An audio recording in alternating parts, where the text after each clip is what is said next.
Salam güzelaplar, ben bu videoda eğer sizlerde qursoq muskuli bo'linish bormi yoki yo'qmi, buni qanday o'zingizlar tekshiralaysizlar, mush usulni sizlarga so'zlab o'tmoqchi.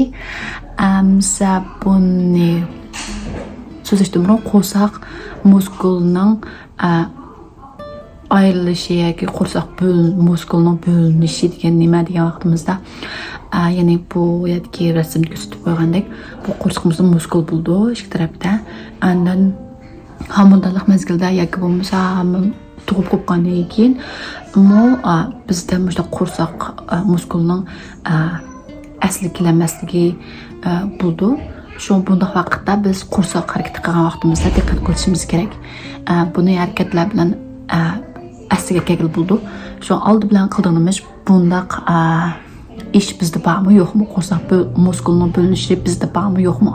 Şu buni siz doktorga berib ko'rinib ko'rsatsangiz bo'ldi yoki bo'lmasa o'zingiz qanday qilib bunga diagnoz qo'ysa, qanday qilib o'zingiz tekshirasiz degan nima sizlarga ko'rsatmoqchi. Ma'qulmisa, amsa biz ya ikkilayli. Ya da yattık. Endi siz tug'ib qo'ygan bo'lsangiz, bunday shaklda yeting. Aslan o'zingizni tashlab ketmay, bu vaqtda qo'rqimizga bek besim bo'lib ketdi. Shu asta yatdik. Yaxshi. Endi putimizni sal ekilamiz. Ondan biz bu yerda azroq o'zimizni bundoq ekilamiz. Tugib ekilamiz. Bu qo'limiz bilan o'zimizni azroq tugib ekilsak bo'ldi. Ko'tarilsak, tugilsak. Ondan yana bir qo'limizda ikki qo'limizdan barmoqni mushu bizning kindik atrofimizga, kindikimizning o'tirsa tiqib qo'yamiz, kengligini. İki qo'lingiz barmoq patdimi? Ana kindikimizni tepsiga olib qo'ying. Bu yerda halqa arliq bormikan? Ondan kindikimizni pastga olib qo'ying. Bu yerda bormikan? Agar sizda ikki qo'lingiz patqidek shunday kenglikda bo'lsa, sizda qursoq muskuli kerilish bu bo'lgan.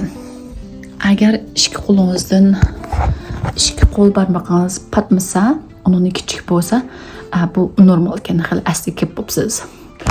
Amsa ikki qo'limiz patqidek bo'lib yoki uch qo'limiz ba'zida 4 qo'limiz patqidek bo'lishi mumkin, lekin bu faqat qursoq muskuli bo'linish bo'ldi. Buni asliga kelib bo'ldi. Faqat bizning hozir bu qilmoqchi bo'lamiz bormi yo'qmi? Mush bizni bir tekshirish. Endi bu qursoq muskuli bo'linish balkim sizning bu mening kindigim. Balkim kindigingizda bo'lishi mumkin, kindingizning atrofida bo'lishi mumkin shekilli.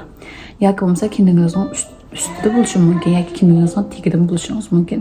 Shu an bizning vaqtimizda kindigimizdan boshlab ekib tepsiga qarab, qayerda bo'linish ekan bo'lsa, bizning aniqlamoqchi bo'lganimiz birinchi bizda bo'linish bormi? U bo'linishning kengligi qaychilik, andan kindigimizning atrofida, kindigimizdami yoki kindimizning ustidami yoki kindimizning pastimi? Mushni aniqlash. Ma'qulmisa, xo'sh.